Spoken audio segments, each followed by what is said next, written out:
Before we begin, viewer discretion is strongly advised. The following is for educational and entertainment purposes only. Everything you're about to hear was reported by inner city press. What happened next stunned the courtroom and could shift the entire case. On a warm, humid morning in Manhattan, the same man we've seen pull off romantic comedies, run tech startups, and charm late-night audiences walked into a federal courtroom. But this wasn't movie star Ashton Kutcher. This was a man called to testify in the most disturbing celebrity trial in modern history, the trial of Sean "Diddy" Combs. Kutcher had spent decades building a brand, lovable, goofy, brilliant. But now, the man who once partied with Diddy was walking into court with his tie tight, brow sweating, and eyes darting like he was looking for a way out. There wasn't one. He wasn't there to act.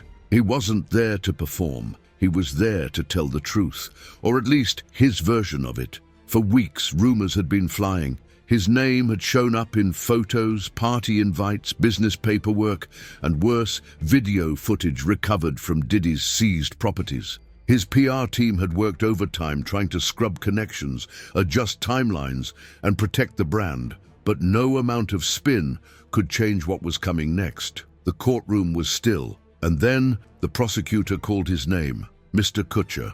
"Do you recognize this image?" He barely looked up. The screen flickered, grainy footage taken at one of Diddy's infamous parties. There he was, Ashton, shirt partially unbuttoned, drink in hand, laughing in a dark room. Around him, faces, blurred, their identities sealed. "For now, I do," he said, swallowing. That was in 2009, Diddy's White Party. That was the first crack. What followed unraveled everything Ashton had built. He spoke softly at first, the way someone does when they're trying not to shake too much. "I was friends with him. With Combs. I looked up to him, but there were things I saw, things I ignored." He told the jury about the formation of what the media once called the new Hollywood Rat Pack. Him, Diddy, Danny Masterson, Wilmer Valderrama. At first, it was casual. Private parties, exclusive business meetings, jet-set networking. Then it changed, he said. It went from private events to curated experiences. He didn't elaborate yet, but his face said it all. The prosecutor pushed. "Did you witness anything criminal?" Ashton hesitated. "I didn't know what I was seeing. Not at the time. That's what I kept telling myself. But I know better now." The courtroom didn't move. He described how Diddy always had a second team at events. Not friends, not staff.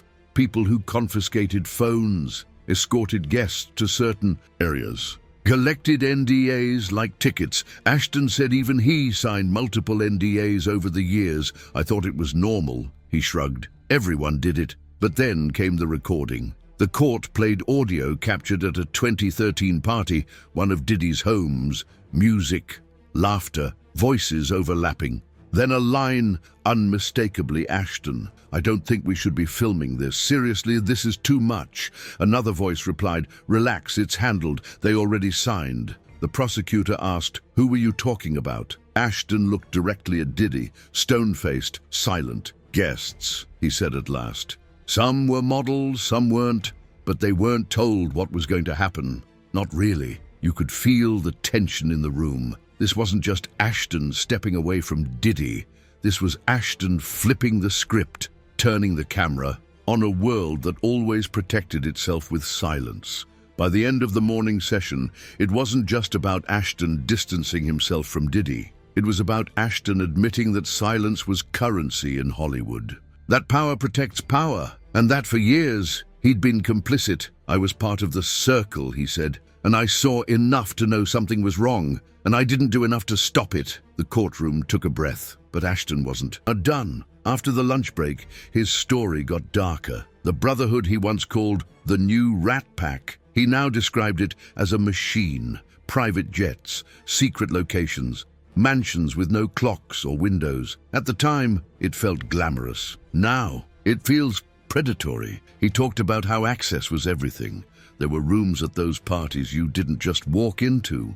You had to be approved. Approved by who? He didn't say. The prosecutor asked again, "Did you see anything illegal?" Ashton exhaled hard. "Not with my own eyes, but I heard things. I laughed it off. Told myself it was just rumors." Then came the 2012 yacht party. He remembered it clearly.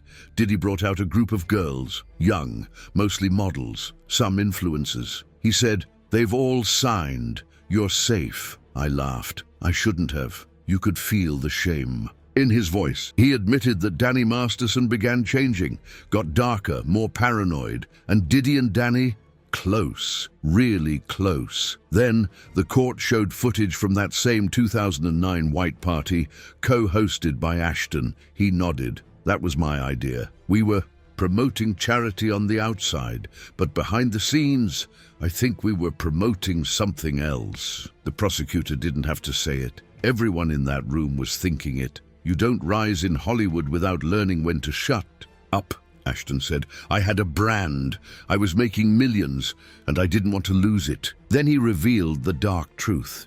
There was a guest list, and there was a blacklist. If you asked too many questions, you didn't get invited back. He described one moment. A woman approached him at a party, visibly shaken. I asked if she was okay, he said. She looked at me and said, "They told me not to talk." That moment stuck with him, and now it had brought him to this courtroom. The court had already seen enough to know this wasn't just another Hollywood party story. But as Ashton Kutcher kept going, what he described stopped sounding like regret and started sounding like a map of how the system worked, a map of how silence was bought, and a map of what happened when you tried to leave. After a short break, Ashton returned to the stand, and this time the vibe had changed. He looked calmer, like the worst had already come out. But what came next?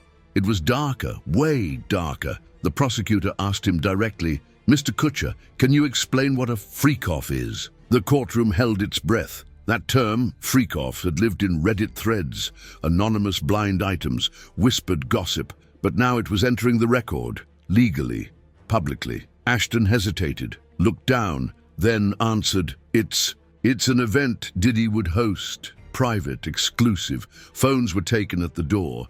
Sometimes guests were blindfolded." He paused again. "It was presented like performance art, but it wasn't, not really."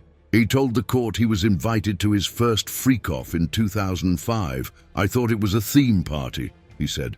"I brought a date. Within 30 minutes, I regretted coming." He wouldn't say exactly what he saw, but what he did say, there were hidden cameras, people who looked terrified, rooms you didn't go into unless someone tapped your shoulder. Then the prosecutor revealed something chilling. From one of the seized laptops, Ashton's name appeared on a digital guest list. Next to it, the label, green light. What did that mean? "It meant I was trusted," Ashton said. "It meant I could go anywhere." He swallowed. "I don't know what I did to earn that, but I knew what it meant." He described the paperwork too, the NDAs, not just 1 or 2 pages, not the standard Hollywood boilerplate. The NDA I signed in 2010 was 28 pages long. It covered guests, staff, caterers, security, even performers. He said he didn't read it. "I just signed it. Everyone did." The court was still. Ashton leaned forward and told the truth most celebrities dance around.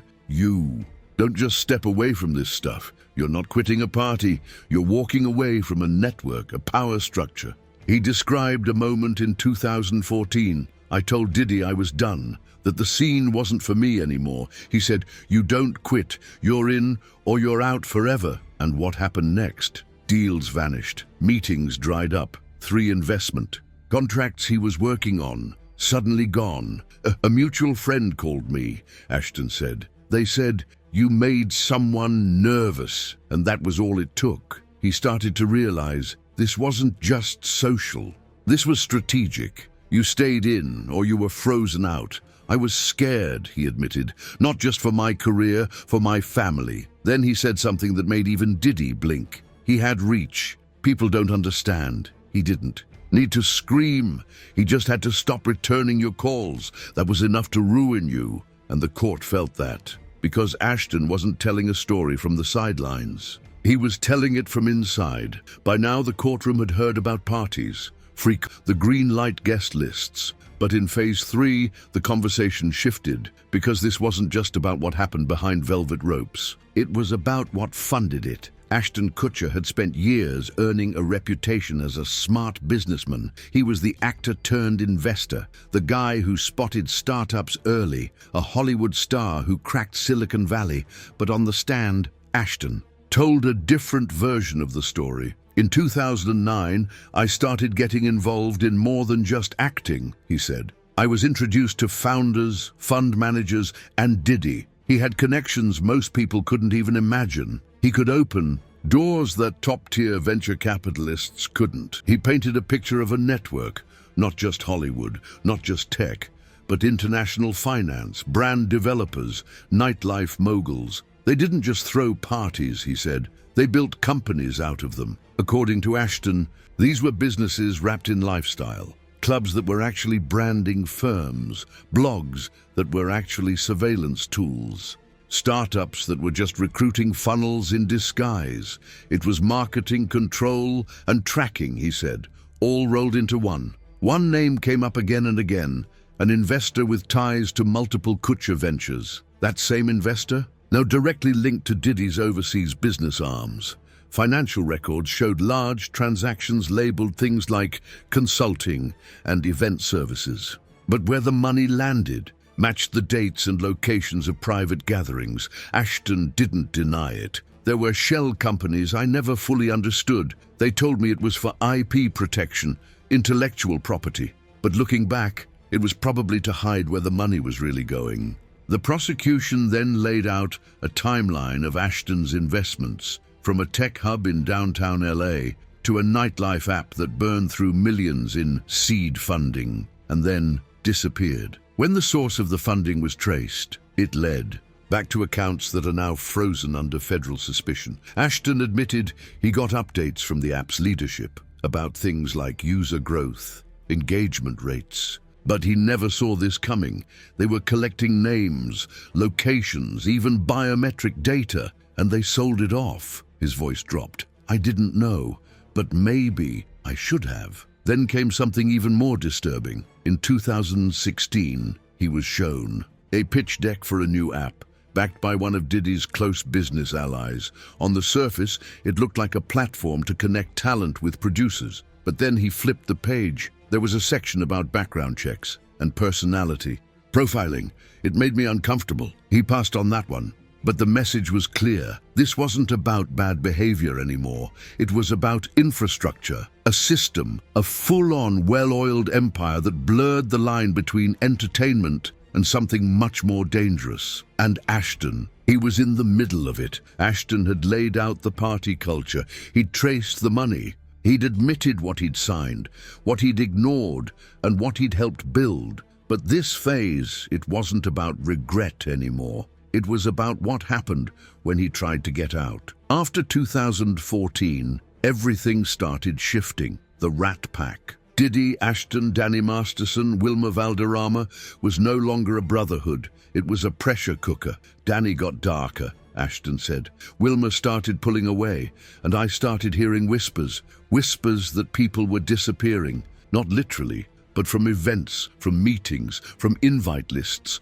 One friend just vanished from everything. We thought he was just burned out, but then he called me and said, "You know too much. Get out." So Ashton started stepping back, declining dinners, pulling out of deals, passing on invites. And that's when the retaliation began. Projects that were greenlit suddenly fell apart, he said. PR campaigns went cold. Executives stopped returning calls. Then he shared a moment that hit everyone in the room. In early 2017, I ran into Diddy at a charity gala. They hugged, smiled for the cameras. But then, Ashton said, Diddy leaned in and whispered something in his ear. "You should be careful about what you don't remember." The courtroom went still. And Ashton? He felt that chill years later. A few days after that gala, he said a USB drive showed up at his office. No note, just a blank envelope. Inside, footage from a party in 2012. Nothing illegal, just embarrassing. But I got the message. It was clear. The system was still watching. He told the court he became afraid. Not just of the media, but of the machine. Every time I pulled away, something would happen, he said. A tabloid leak, a hacked email, a threatened lawsuit, and I'd scramble, not to protect my brand, but to protect my family. Because the deeper he tried to run, the more he realized he had no control. Then came 2018. I got a call from a friend, Ashton said. He told me a civil suit was coming against someone in the Rat Pack. He said, "Oh, don't worry, we'll handle it." And that's when it hit him. This wasn't friendship anymore. It was damage control. So Ashton started cutting ties. Quietly, he restructured contracts, moved funds, closed dormant businesses, deleted cloud archives. But even then, the ghosts followed. People would still bring up Diddy's name. In meetings, like it was sacred, tech founders would whisper about special funding rounds. All I could do was nod and pretend. He said he felt like he was haunted by a shadow. And worse, I helped build it.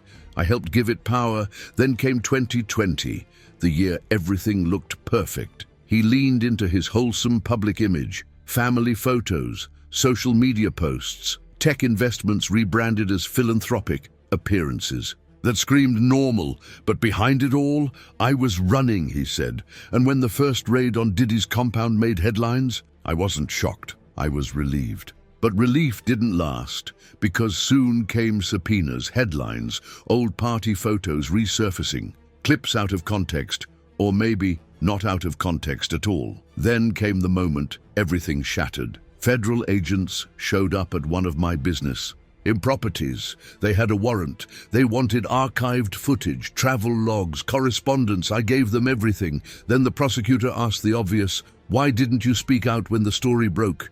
Ashton looked down.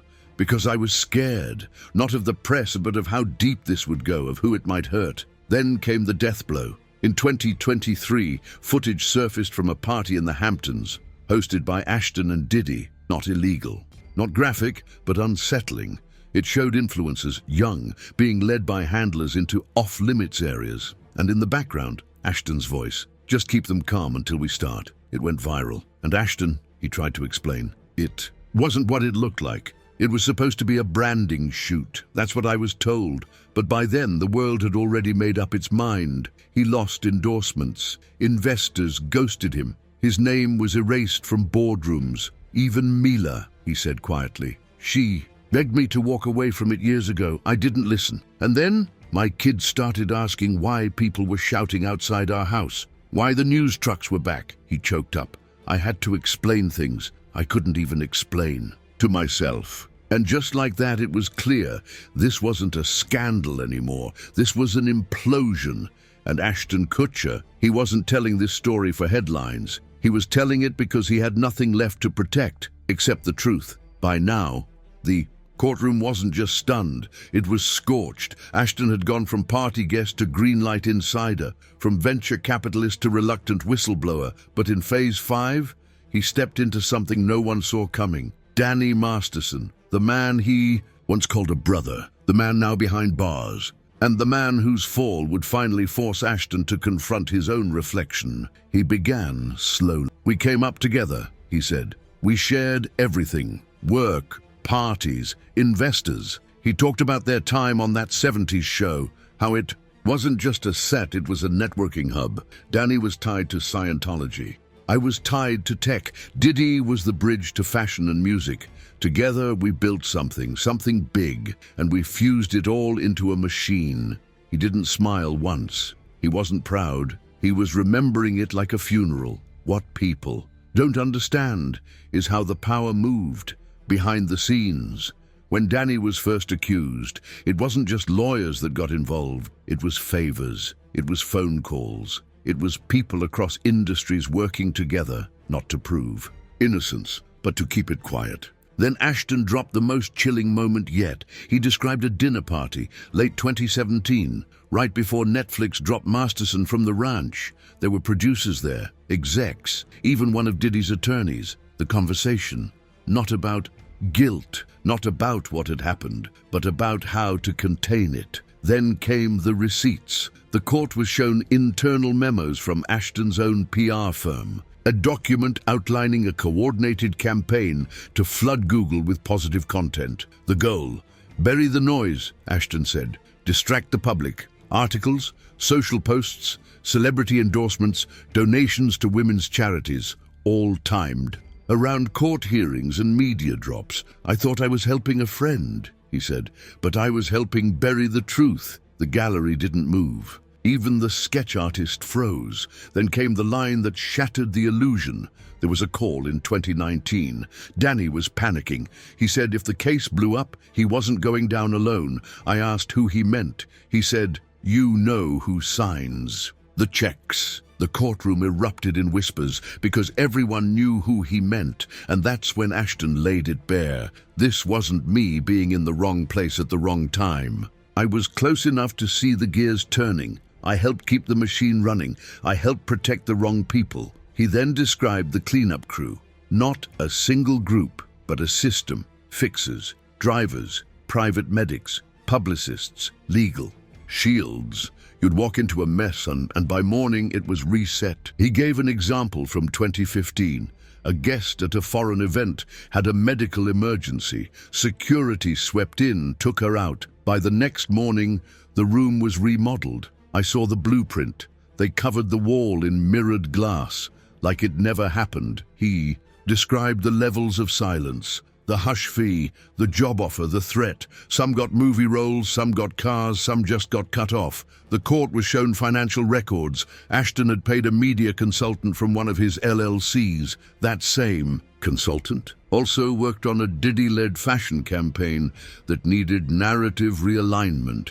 "Why did you approve that payment?" the prosecutor asked. Ashton's answer: "Because I didn't know how to escape." Then he revealed what came next. In 2021, he began quietly withdrawing. I closed accounts, deleted photo backups, scrubbed connections, but every time he tried to vanish, someone would notice. I'd get a tabloid leak, a veiled threat, a DM with an old video. I couldn't run, I couldn't breathe. He told the court about a message sent to Mila in early 2022, a photo of her with their kids, captioned with a line from a contract she'd never seen. It wasn't a threat, it was a reminder that even if you leave the party never leaves you. Ashton's voice cracked. I was tired of erasing myself, of pretending I didn't see what I saw. And then came the final question. "Mr. Kutcher, if you could go back, would you do anything differently?" The courtroom held its breath. "Yeah," he said. "I would have walked away in 2005. The first time that door closed behind me, I should have left, but I didn't. I stayed, I smiled, I signed NDAs, I pitched apps, while people were getting hurt just feet away." He admitted he'd sent letters to some of the victims, not to ask for forgiveness, just to say, "I see it now, all of it." Then he turned to the judge. "If the court needs anything from me, names, emails, records, I won't fight it. I've done enough fighting for the wrong people." He stood up, stone still, silent. And for the first time, Diddy didn't look up. He didn't blink, he didn't smirk, because this wasn't just celebrity gossip. This was confession. And as Ashton Kutcher stepped down, the courtroom wasn't filled with stars, moguls, or headlines. It was filled with echoes. The echoes of what they tried to bury, of what they tried to silence, of what Ashton finally said out loud.